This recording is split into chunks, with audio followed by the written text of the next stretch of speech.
চট্টগ্রামের ঐতিহাসিক পলোগ্রাউন্ড মাঠে বিএনপির তারুণ্যের সমাবেশ সফল করতে বিশাল মিছিল নিয়ে অংশগ্রহণ করেন চট্টগ্রাম মহানগরের যুব সংগঠক মোহাম্মদ হান্নান।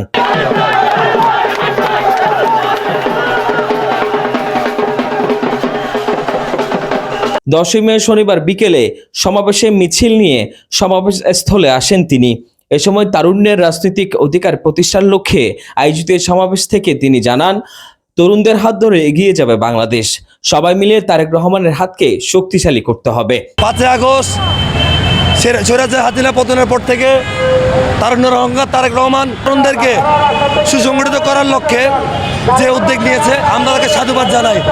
গত স্বৈরাচার আমলে 2014, 18, 24-এ এই যারা বর্তমান জেনারেশন তরুণ সমাজ কোনো ভোট দিতে পারে না, ভোটের অধিকার ভাতের অধিকার প্রতিষ্ঠা করার লক্ষ্যে দেশ তারেক রহমানের যে উদ্যোগ, আমরা তাকে সাধুবাদ জানাই।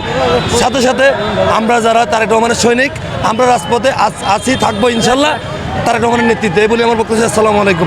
অন্যায়, কোনো চাঁদাবাজি, কোনো কিছুই থাকবে না। একটা নতুন বাংলাদেশ যেখানে মানুষ যেন শান্তিতে বসবাস করতে পারে, এই বার্তায় আমাদের নেতা ভারপ্রাপ্ত চেয়ারম্যান আমাদেরকে দিয়েছে। আমরা সেটা বাস্তবায়ন করার জন্য আজকে রাস্তায় আছি। 4-5 দিন অনেক কষ্ট করেছি সমাজকে সবল করার জন্য।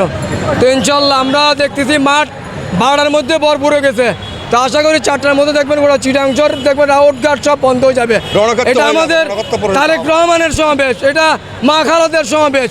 তো এই মানুষ স্বতঃস্ফূর্তভাবে দেখতেছি আজকে সকাল থেকে চট্টগ্রামের রাস্তা মানে সবাই শ্বাসরুদ্ধ করে মিটিংয়ে যাইতেছে। আজকের এই সমাবেশের জন্য অনেক মানুষ কষ্ট করছে, আমাদের কুমিল্লা, চিটাং সব দিকে থেকে মানুষ কষ্ট করতেছে। আশা করি আমাদের এই গোলটা সমান হোক। এ সময় স্লোগান, ব্যানার, পিস্টন সহ বিশাল মিছিল নিয়ে তারুণ্যের সমাবেশ সফল করতে নেতাকর্মীদের নিয়ে সমাবেশ স্থলে যোগ দেন তিনি।